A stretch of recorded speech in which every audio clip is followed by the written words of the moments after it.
இன்றைக்கி நம்ம பார்க்க போகிறது வந்து மென் ப்ரோட்ரேட் ரீடச்சிங். ஸோ இந்த மாதிரி ஒரு பிக்கை எப்படி ரீடச் பண்ணி இந்த மாதிரி ஃபைனல் அவுட் பண்ணுறது தான் பார்க்க போகிறோம். ஸோ இதில் பிஎஸ்சி சேவ் பண்ணிட்டேன், அதனால் ஃபஸ்ட்டு தான் ஸ்டார்ட் பண்ணணும். ஸோ வாங்க பார்க்கலாம்.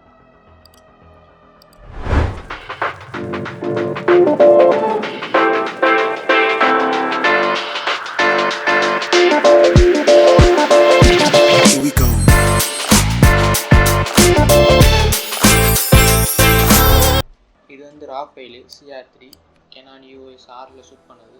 இந்த கேமரா பற்றி சொல்லவே தேவையில்லை, பாருங்கள் டெக்ஸ்ட் எல்லாம் எப்படி இருக்குன்னு. ஸோ ஒரு ஃபோட்டோ ஷூட் எந்த அளவுக்கு முக்கியமோ அதே அளவுக்கு post production, retouching, colour grading ரொம்ப முக்கியம். அப்போ தான் ஃபோட்டோக்கு ஒரு ஃபைனல் அவுட்புட் வரும். ஸோ ஃபஸ்ட் நம்ம எப்போயும் பண்ணுற மாதிரி தான் பேசிக் கரெக்ஷன்ஸில் ஆட்டோ போட்டுருவோம். ஆட்டோ போட்டு பிரைட்னஸ் லைட்டாக இன்க்ரீஸ் பண்ணிக்கலாம். இந்த ஃபேஸ் லைட்டாக எல்லோ மாதிரி ஆடாது, அதுக்கு என்ன காரணம்? இந்த ஒயிட்ஸ் தான். ஒயிட்ஸை டிக்ரீஸ் பண்ணிக்கலாம், ஏதாச்சும் ஒன்று இன்க்ரீஸ் பண்ணிக்கலாம்.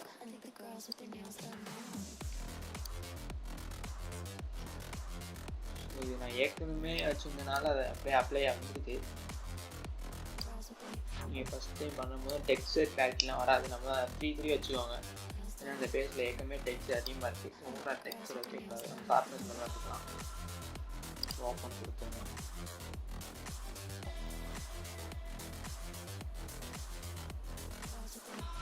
டிஜி லேயர் போட்டுக்கோங்க, போட்டுட்டு ஹீலிங் பெஸ்டூல் எடுத்துக்கோங்க.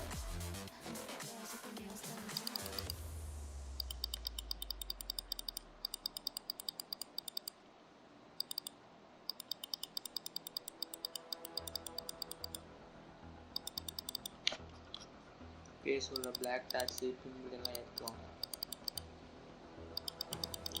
ஸோ இந்த பிக்சர் பண்ணுறதுக்கு அவ்வளோ கஷ்டம் இல்லை, ஈஸி தான். எப்பவுமே மென் ப்ரோட்ரேட் வந்து ரீடச்சிங் ஈஸி தான். இந்த பிம்பிள் பிளாக் டாட்ஸ் மட்டும்தான் அதிகமாக இருக்கும். டெக்ஸ்டர் எவ்வளோனா ஆட் பண்ணலாம், சூப்பராக வரும். அதுதான் மென் ப்ரோட்ரேட்டோட ஒரு அட்வான்டேஜ்.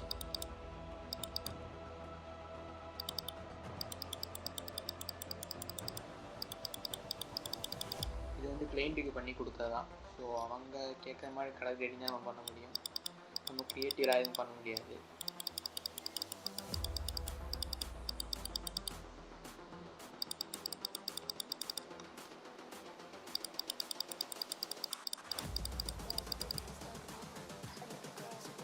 ஓகே, இந்த இடத்துல ரிவ்யூ பண்ணணும். லேப்டாப்பில் உள்ளது நீங்கள் எப்படி ரிவ்யூ பண்ணலாம், அது உங்கள் இஷ்டம். நான் ஃபோன் பண்ணி ரிவ்யூ பண்ணிப்பேன்.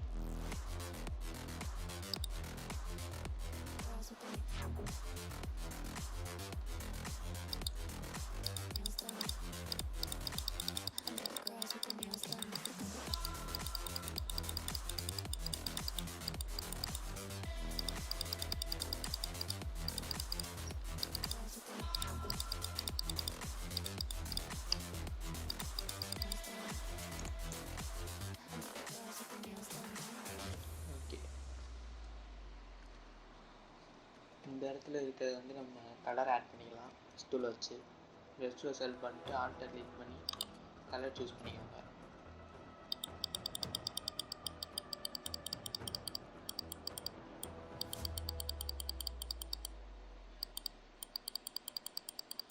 அவ்வளோதான் முடிஞ்சு.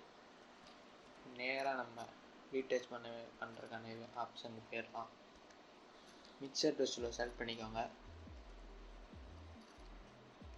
செலக்ட் பண்ணிட்டு இந்த மாதிரி நான் வச்சுருக்க செட்டிங்ஸை நீங்களே வச்சுக்கோங்க, இது கரெக்டாக இருக்கும். ஸோ எல்லா பிக்சருக்கும் ஒரே செட்டிங்ஸை வச்சு பண்ணி ப்ராக்டிஸ் பண்ணிக்கோங்க. அப்போ தான் உங்களுக்கு எந்த இடத்துல போனால் எந்த மாதிரி வரும் கரெக்டாக தெரியும்.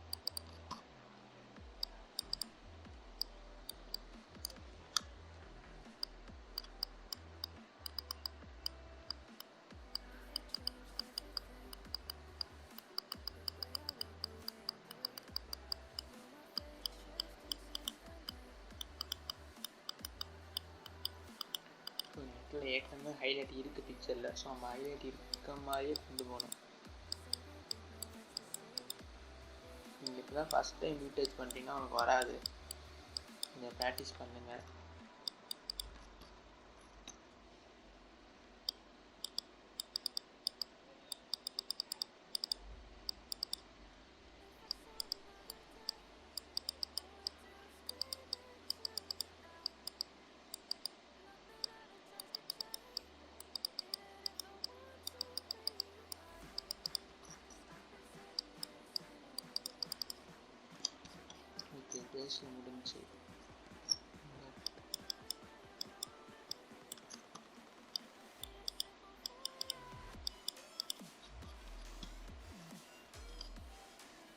ஹேண்ட்லேயும் பண்ணிக்கலாம்.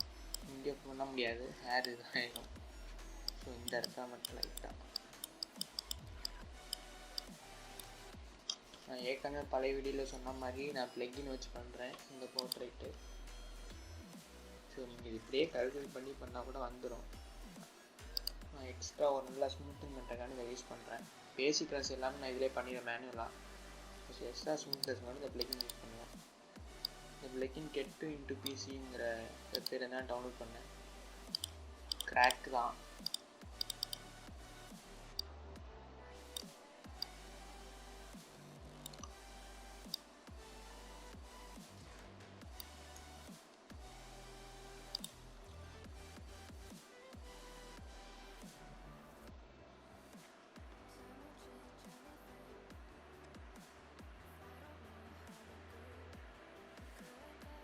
ஸோ என்னடா இந்த இடத்துல பிளாக்காக இருக்குது, என்ன ரீடச் பண்ணுன்னா இது வந்து டார்ஜன் பண்ணுவாங்கள்ல.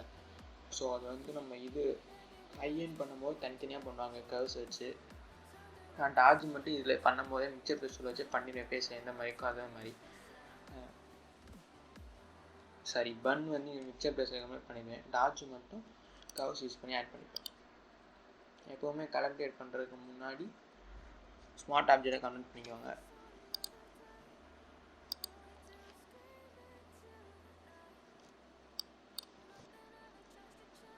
நான் இதுக்கு அந்த கலர் கேட் வந்து நேற்றே பண்ணியிருந்தால ஒரு பீசெட் ஆட் பண்ணி வச்சுருக்கேன். இந்த பீசெட்டுக்கான லிங்க் டிஸ்கிரிப்ஷன் வந்து டவுன்லோட் பண்ணிக்கோங்க.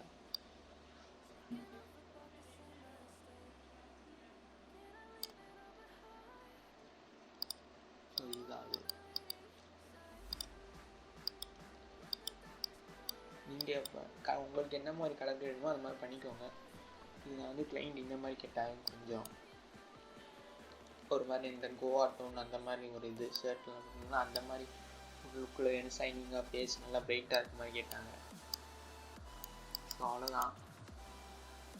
பிரைட்னஸ் மட்டும் உங்களுக்கு வேணுங்கிற மாதிரி கூட்டி குறைச்சோங்க உங்கள் பிக்சருக்கு ஏற்ற மாதிரி.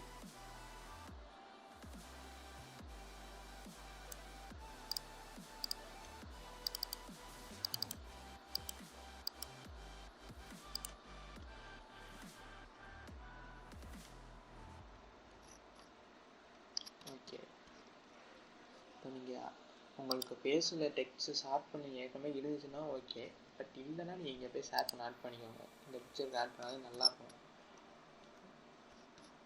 அப்புறம் வந்து இந்த தாடி மிஸ் எல்லாம் ஷார்ப் பண்ணி ஆட் பண்ணனால ஒரு மாதிரி டிஃப்ரெண்ட்டாக தெரியும் நீங்கள் சோசியல் மீடியாவில் போடும்போது. ஸோ அதை மட்டும் நம்ம பாஸ் பண்ணி எடுத்துடலாம்.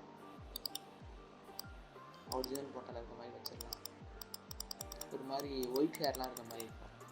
அது ஷார்ப் பண்ண ஆக்சுவலாக இருக்குதான், பட்டு ஷார்ப் பண்ண ஆட் பண்ணனால ரொம்ப அதிகமாக தெரியுது. ஸோ அதை மட்டும் மறக்காமல் எடுத்துங்க. பட் பண்ணிட்டு திரும்ப சேர்ந்து பிக்சர் பண்ணி மாஸ் பண்ணது கஷ்டம். ஓகே, ஹைலைட்ஸ் ஆட் பண்ணிடலாம். கர்வ்ஸ் போட்டு மாஸ்க் மேல் பண்ணிக்கோங்க.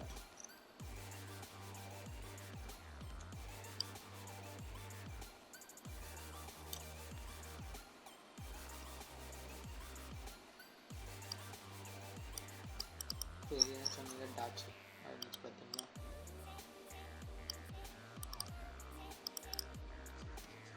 அவ்வளோதான். இன்னும் brightness and contrast, sorry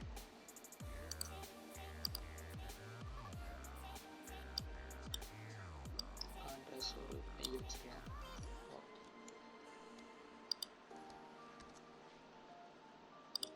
so இது பிஃபோர் கூட இல்லை, இன்னும் அதோட நம்ம ப்ரைமரிஸ் ஆட் பண்ணனால இப்படி இருக்குது. இல்லாட்டி இதோட மோசமாக இருக்கும்.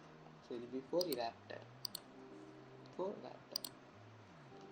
இந்த மாதிரி நிறையா வீடியோ பார்க்கணுன்னா நம்ம சேனலை மறக்காமல் லைக் பண்ணி சப்ஸ்கிரைப் பண்ணி வச்சுக்கோங்க. கூடவே அந்த பெல் ஐக்கனையும் கிளிக் பண்ணிடுங்க.